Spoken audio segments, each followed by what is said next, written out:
ഒരുപക്ഷെ 2002 നിങ്ങളുടെ രക്ഷിതാക്കളുടെ പേരുണ്ടായിക്കൊള്ളുന്നില്ല. അപ്പം നമ്മുടെ വീടുകളിലേക്കൊക്കെ ഇനി BLOമാർ വരും. ഞാൻ ഈ പറയുന്ന വിഷയം ശരിക്കും മനസ്സിലാക്കണം.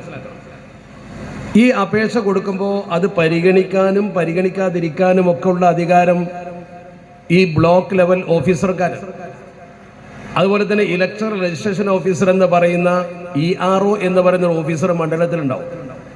അയാൾക്ക് നിങ്ങളിതിൽ ചേർക്കണോ ചേർക്കണ്ടയോ എന്ന് തീരുമാനിക്കാം. ഇങ്ങനെ ഒരുപാട് ആളുകളെ വോട്ടർ പട്ടികയിൽ നിന്ന് ഒഴിവാക്കാനുള്ള ഒരു ശ്രമത്തിൻ്റെ ഭാഗമാണ് ഇപ്പോൾ ഈ നടന്നുകൊണ്ടിരിക്കുന്നത്.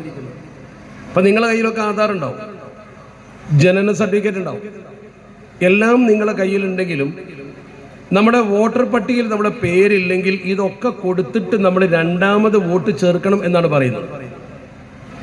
ഇങ്ങനെ ചേർക്കണമെന്ന് പറയുമ്പോൾ ശ്രദ്ധിക്കണം, നവംബർ 4 മുതൽ ഡിസംബർ 4 വരെ നമ്മുടെ വീടുകളിൽ ഈ കടലാസുകളൊക്കെ കൊണ്ടുതരും. അത് കഴിഞ്ഞ് ഡിസംബർ 9 കരട് വോട്ടർ പട്ടിക പ്രസിദ്ധീകരിക്കും. ഡിസംബർ എന്ന് പറഞ്ഞാൽ ഇത് നവംബറായി, അടുത്ത മാസം 9-ാം തീയതി വോട്ടർ പട്ടിക ഇറങ്ങും. പഞ്ചായത്ത് തെരഞ്ഞെടുപ്പിൻ്റെ അല്ല ഞാൻ പറയുന്നത്. പഞ്ചായത്ത് തെരഞ്ഞെടുപ്പിൻ്റെ വോട്ടർ പട്ടിക റെഡിയാണ്, നിങ്ങളൊക്കെ വോട്ട് ചെയ്യും, അതല്ല ഞാൻ പറയുന്നത്. ഡിസംബർ 9 പുറത്തിറങ്ങുന്ന വോട്ടർ പട്ടികയിൽ നിങ്ങളെ പേരില്ലെങ്കിൽ ജനുവരി 8 വരെ നിങ്ങൾക്ക് പരാതി കൊടുക്കാൻ പറ്റുള്ളൂ. അപ്പോൾ ഡിസംബർ കഴിഞ്ഞ് ജനുവരിക്ക് ഒരു മാസമേ ഉള്ളൂ. അത് കണ്ടുപിടിച്ച് പരിശോധിക്കേണ്ട ആൾക്കാരാരാ? നമ്മളാണ്. പക്ഷെ നമ്മളാരും ശ്രദ്ധിക്കാറില്ല. അത് ശ്രദ്ധിക്കലാരാണ്? നമ്മുടെ രാഷ്ട്രീയ പ്രവർത്തകർ, പൊതുപ്രവർത്തകരൊക്കെയാണ് ശ്രദ്ധിക്കാറുള്ളത്. പക്ഷേ ഈ പൊതുപ്രവർത്തകർ ഈ സമയത്ത് ഭയങ്കര തിരക്കിലാണ്. അവരിപ്പോൾ പഞ്ചായത്ത് തെരഞ്ഞെടുപ്പിൻ്റെ തിരക്കിലാണ്. ഈ തിരക്കിൽ ചെറിയൊരു സമയം തന്നിട്ട് ഇപ്പം തന്നെ ഇങ്ങനെ ഒരു പരിശോധന നടത്താൻ എന്തിനാണ് ഗവൺമെൻറ് വരുന്നത്? ഇതിൻ്റെ പ്രധാനപ്പെട്ട കാരണം ഒരുപാട് ആളുകളുടെ വോട്ട് അതിൽ നിന്ന് നഷ്ടപ്പെട്ടു പോകും. ഫെബ്രുവരി മാസം 7-ാം തീയതി, അടുത്ത ഫെബ്രുവരി എന്ന് പറഞ്ഞാൽ നവംബറായി, ഡിസംബർ, ജനുവരി, ഫെബ്രുവരി 3 മാസം ഉണ്ട് നമ്മൾ കരുതും. 3 മാസം ഇല്ല, ശരിക്കും ഒരു മാസമേ നമുക്ക്.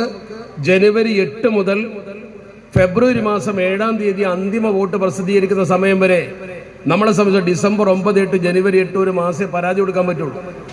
ആ പരാതി കൊടുത്താൽ തന്നെ നമ്മളതിൻ്റെ ഹിയറിങ്ങിന് പോകണം. എന്നിട്ട് ഓഫീസറുടെ മുമ്പിൽ ഈ രേഖകളൊക്കെ തെളിയിക്കണം. നമ്മൾ ആൾക്കാരെന്ത് ചെയ്യും? അത്രയൊക്കെ കഷ്ടപ്പെട്ട് ഇപ്പം എന്തിനാ വോട്ടുണ്ടാക്കുന്നതെന്ന് വിചാരിക്കും. അങ്ങനെ വോട്ട് നഷ്ടപ്പെട്ട് പട്ടിക ഇറങ്ങി. ആസാമിൽ എന്താ സംഭവിച്ചത്? ഇപ്പം ബീഹാറിൽ എന്താ സംഭവിച്ചുകൊണ്ടിരിക്കുന്നത്? വോട്ടർ പട്ടികയിൽ പേരില്ലെങ്കിൽ പിന്നെ നിങ്ങൾ ഇന്ത്യൻ പൗരനല്ല. നിങ്ങൾ ഇന്ത്യൻ പൗരനല്ലാതെ വന്നാൽ ഈ രാജ്യത്ത് നിന്ന് നിങ്ങൾ പുറത്തു പോകേണ്ട ഒരു അവസ്ഥ വരും. ആസാമിൽ വന്നു. ഡിറ്റൻഷൻ സെന്ററിലെ ആളുകൾ, ഡിറ്റൻഷൻ സെന്റർ എന്ന് പറഞ്ഞാൽ ജയിലാണ്.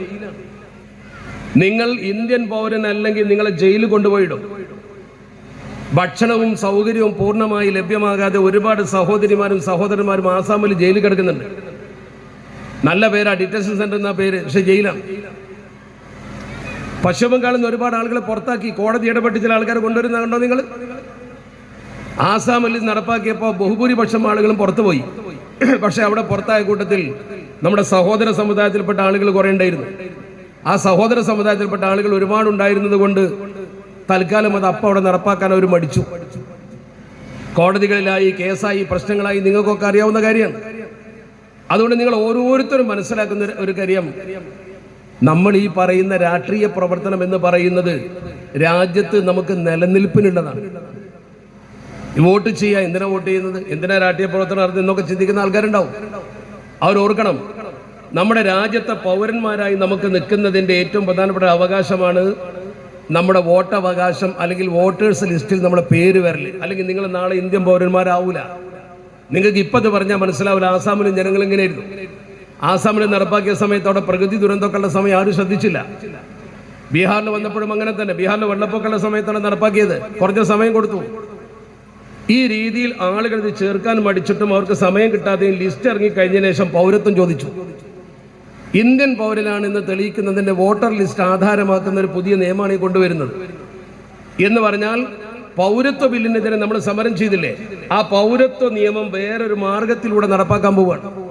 ഞാൻ സമയക്കുറവുകൊണ്ട് അതിൻ്റെ സ്റ്റെപ്പ് ബൈ സ്റ്റെപ്പായിട്ട് പറഞ്ഞാൽ ഏതാൾക്കും മനസ്സിലാവും. ആണ് നിങ്ങൾ ആദ്യം ചെയ്യേണ്ടത്.